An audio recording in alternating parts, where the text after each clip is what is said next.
Bonjour à tous! Dans cette vidéo, nous allons nous intéresser à comment appliquer un coefficient de réduction ou d'agrandissement.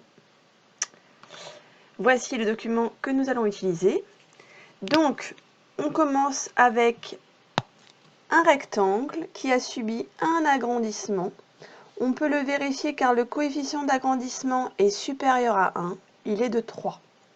Lorsqu'il s'agit de longueur, il suffit de multiplier par le coefficient d'agrandissement.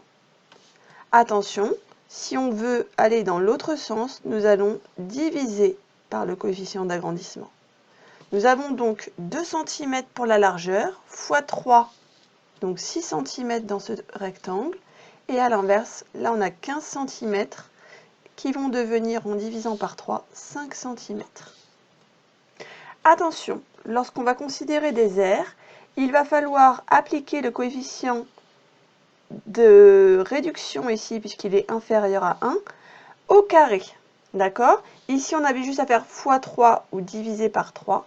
Ici, nous allons faire fois 0,4 au carré. C'est comme si on faisait fois 0,4 fois 0,4. Donc, on part de 122. On applique 0,4 au carré. Et on obtient 19,52. Dans le troisième exemple, il s'agit d'un volume. Donc ici, on voit bien que c'est un agrandissement. Le coefficient est supérieur à 1.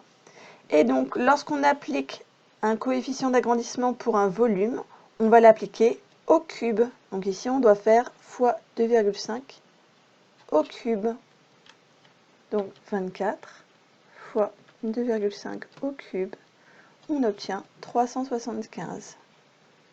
Donc attention, il faut garder vraiment en mémoire que dans ce sens, on fait fois. Dans l'autre sens, on fait diviser. Quand il s'agit de longueur, on applique le coefficient normalement. Quand il s'agit d'une aire, on l'applique au carré. Et lorsqu'il s'agit d'un volume, on l'applique au cube. Voilà. Maintenant, mets la vidéo sur pause et essaye de résoudre les exercices suivants. À présent, la correction. Donc ici, on a un rayon à donner. Le rayon, c'est une longueur. Donc on va appliquer le coefficient normalement. Donc c'est un coefficient de réduction. On voit bien, il est inférieur à 1. Donc quand on l'applique dans ce sens, on fait fois 0,2. Si on l'applique dans l'autre sens, divisé par 0,2. Donc là, on a un rayon de 3 cm.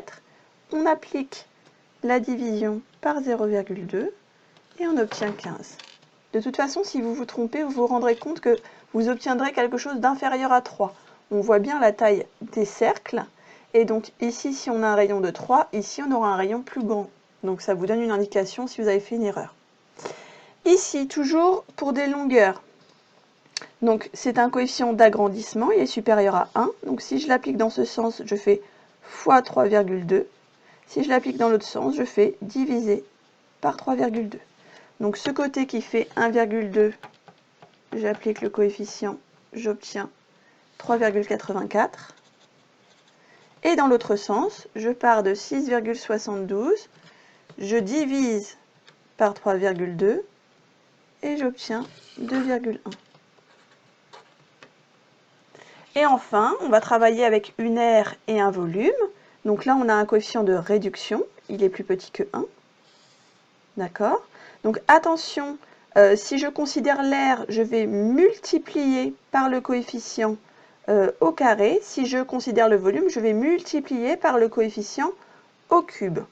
Donc là, je prends ce volume, je vais chercher le nouveau volume, donc je vais appliquer en partant de 1000 fois 0,65 au cube, puisque c'est un volume.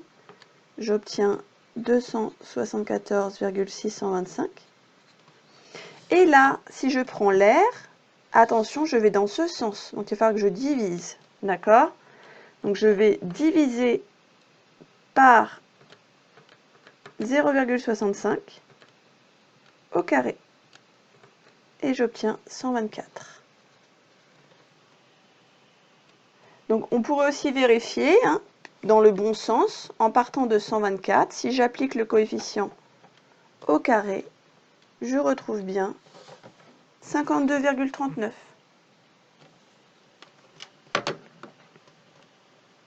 Et voilà, la vidéo est terminée. Si elle t'a été utile, n'hésite pas à laisser un commentaire et un pouce bleu. À bientôt!